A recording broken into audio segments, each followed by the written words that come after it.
We all know the physical struggle of my 600-pound life. We've seen the surgeries, the diets, and the grueling exercise routines. But some of the most gut-wrenching moments happen when the cameras turn away from the patients and land on their children.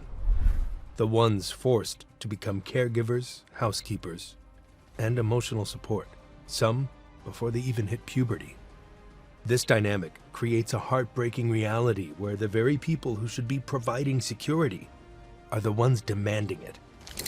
Grown adults who rely on their kids to bathe them and feed them and call it love. These are the absolute worst parents on my 600-pound life.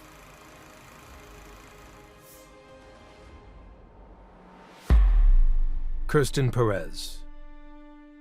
Kirsten was 612 pounds when we met her, but the chaos had started ages before that.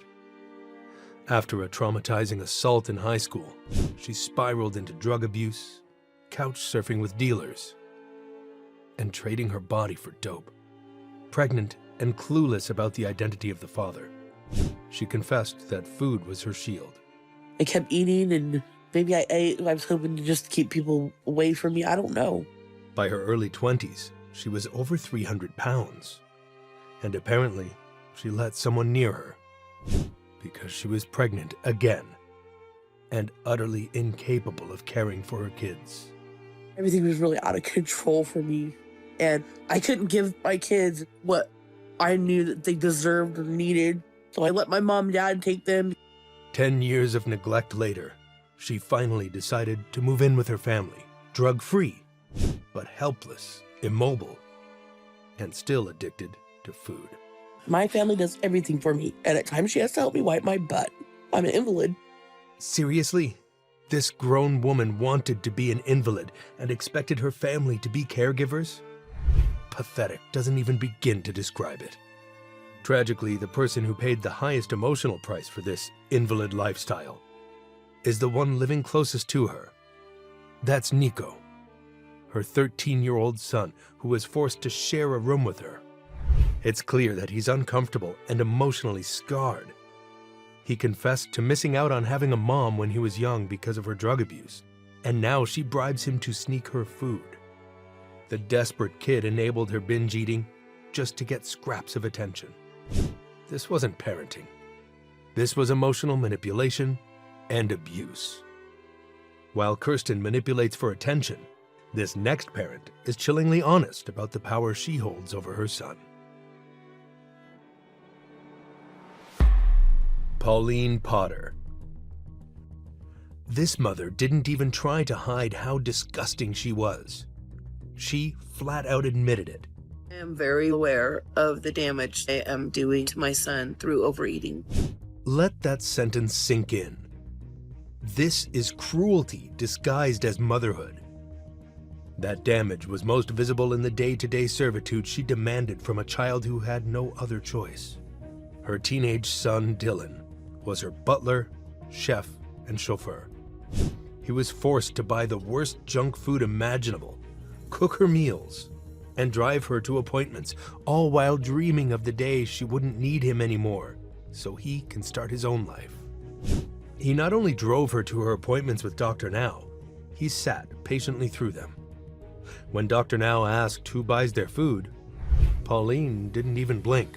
I abuse my position as his mother, and I tell him, go get my food, and I force him to do it. Poor Dylan. He looked like a prisoner resigned to serve a death sentence for a crime he didn't commit. And Pauline, she just kept gaining weight, ignoring every warning. The selfishness is staggering. Thankfully for Dylan's sake, she did turn her life around eventually, losing hundreds of pounds and regaining her independence, before suffering an untimely death after a car accident last year. So now Dylan has a new trauma to wrestle with. Thanks, Mom. For more of Pauline's story and all the stars of my 600-pound life who died in 2025, there's a link to that video in the description. Moving on. The neglect from this next parent is so profound, it borders on life-threatening. Nicole Lewis. Nicole's tantrums might be infamous, but the ones really suffering were her kids. Over 600 pounds and completely immobile, Nicole's children were in the custody of her own exhausted parents because she couldn't care for them herself. Social services had already threatened to take the kids permanently, and honestly, that might have been the best solution for everyone. The gravity of Nicole's situation was captured in a single moment, where her inability to move nearly resulted in a fatal tragedy.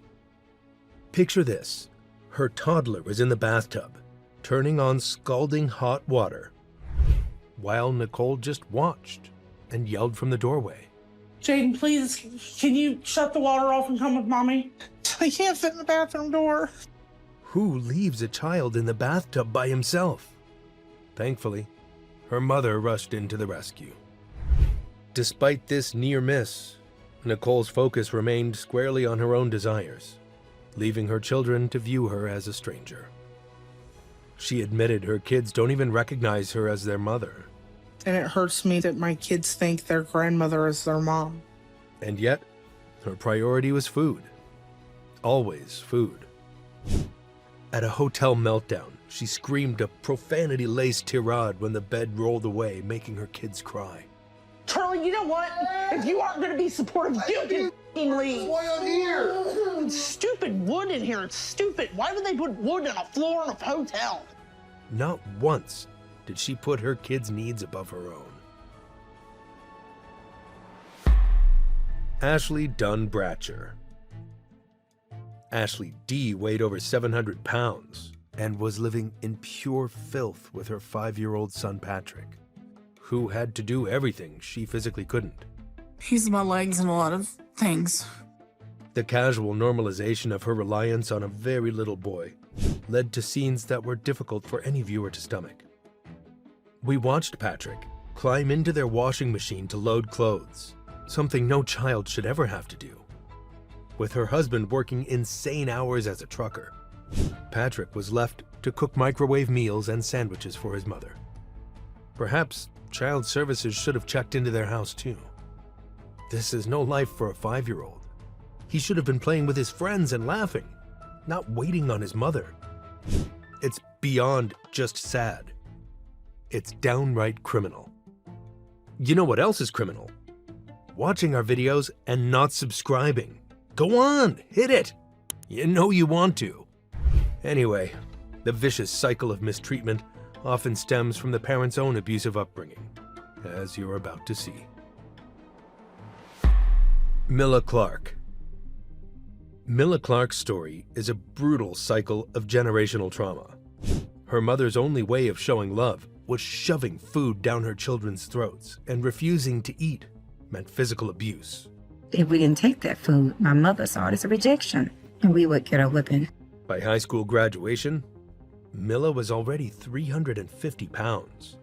Rather than breaking that cycle, Milla perpetuated it by bringing 5 children into a home where she could no longer even function as a parent. At nearly 500 pounds, she had 1 biological child, then adopted 4 more despite her obvious struggles. Eventually bedbound with a sick husband to boot, the burden of everyday life fell to the kids. Shopping, cooking, cleaning, even wiping her after she soiled herself. I know it's horrible for them. Another mom who knew she was hurting her children, but couldn't or wouldn't do anything to change. The result was a very dysfunctional household. Milla's teenage daughter lived in constant fear of making a mistake and angering her mother. Worse, she felt guilty, as though she were enabling Milla by choice. I do feel responsible for my mom's rape. But did Milla feel responsible for ruining her child's life? No, but she should have. Neglect can take many forms. Sometimes it manifests as a literal decay of the home and body. Lisa Fleming. Lisa tipped the scales at 705 pounds after a heartbreaking spiral of loss. Losing her father, brother, then mother, pushed her into nonstop eating. Losing my mom, almost lost my mind. I started eating around the clock, and I picked up weight so fast. That rapid weight gain eventually led Lisa to becoming bedbound, and her daughter Danielle and young grandson became her primary caregivers. In one of the most stomach-turning moments ever filmed on My 600-Pound Life, Danielle found maggots living in Lisa's skin folds. If you're squeamish, consider this fair warning to look away. And when Danielle pulled open the folds of my skin, she found little maggots on there. While Lisa recognized the toll her condition took on her family, she was unable to change before it was too late. My grandson don't even get a chance to be a kid because he's so busy catering to me. Although her tearful admission came from a deep well of inner pain, Danielle was pushed to the brink. You can't expect nobody else to be a cheerleader for you. You have to be your own cheerleader sometimes. You need to do it for yourself. I know. And you don't need to be letting me down. Sadly, Lisa never lost weight. She passed away shortly after her episode aired in 2018, letting Danielle down in the worst way possible. Or maybe in the end, it was a relief. While Lisa expressed regret, the next parent chose to live in a state of absolute denial about her impact on her son. Penny Sager. Penny's weight battle started in 4th grade, gaining 20 pounds a year until hitting 300 by age 22. When she became bedbound, her husband quit his job to care for her and their young son Liam. In some ways, Liam was the luckiest of all the children we've mentioned, because he didn't have to provide hands-on physical care for his mother. But he lived in a constant state of confusion and disappointment, because Penny never attended any school events, and if he wanted to spend any quality time with her, it had to be in her bed. Penny was unable to see anything wrong with their relationship. In fact, she boasted about what a good mother she was. The things that I've done with my son on a regular daily basis probably exceed what regular moms get to do that have to go out in the workforce. This delusion extended to her empty promises, where she consistently prioritized her own comfort over her son's milestones. When Liam graduated from kindergarten, Penny asked him to bring me home an award and some pictures. I'll be at his next event. Liam's sense of stability was constantly sacrificed for the sake of Penny's own personal convenience. When she began Dr. Now's program, she uprooted her family, moving them from a nice house to a 1-bedroom apartment in Houston. This took Liam away from his school and his friends. For this, Penny showed absolutely no remorse or sympathy. In fact, she remained utterly defiant throughout her weight loss journey, claiming she was never even given a diet. If Penny's delusional mindset could be summed up in one statement, it would be this: I don't ever have to be an ideal weight in Liam's eyes because he's seen what I'm willing to do for him, and he's proud of me. Penny has since become known as one of the all-time worst parents on My 600-Pound Life. But although we crown her as the Queen of Denial, we have to talk about the King of Entitlement, demanding everything while giving nothing. James King. From the very outset, James was bedbound, angry, and demanding, especially when it came to breakfast. I better get what I want or I'm really gonna be upset. What did he want? Sausage, eggs, and biscuits drenched in gravy. This entitlement created a toxic atmosphere of fear and frustration for the people tasked with his care, especially for his daughter Bailey. When I tell him he doesn't need it, and he'll get mad and he'll yell. It makes me angry and sad at the same time. I'm so frustrated. Bailey and James's partner Lisa did everything for him: cooking, cleaning, catheter care, and wiping him after he poops in the bed. But the most disgusting part of James's story was his willingness to sacrifice his daughter's future to satisfy his own needs. Bailey was actually pulled out of school so she would be home to serve him. Can you imagine denying your child an education so she can wait on you hand and foot? Despite being the victim in this scenario, Bailey possessed a clarity of mind that her father completely lacked. She seemed to be the only one on the program who understood what a parent-child relationship should look like. I don't feel like that I should have to be a caretaker to my dad because a father is supposed to protect and take care of his daughter. She is 100% correct. Ultimately, James saw Dr. Now, but never changed. And he passed away at the age of 49. He's one of the most hated stars in the show's history, for good reason. Children are not supposed to be caretakers for mom and dad, raising themselves while their parents lay in bed, drowning in denial, addiction, and selfishness. These parents completely and utterly failed their kids, and their children deserved better. Why weren't they ashamed of themselves? Each of these people could win their own specialty award for the worst parent in the history of my 600-pound life. But who do you think takes the cake? What was the craziest thing you've seen from a parent on the show? Let us know in the comments, and then check out this video next.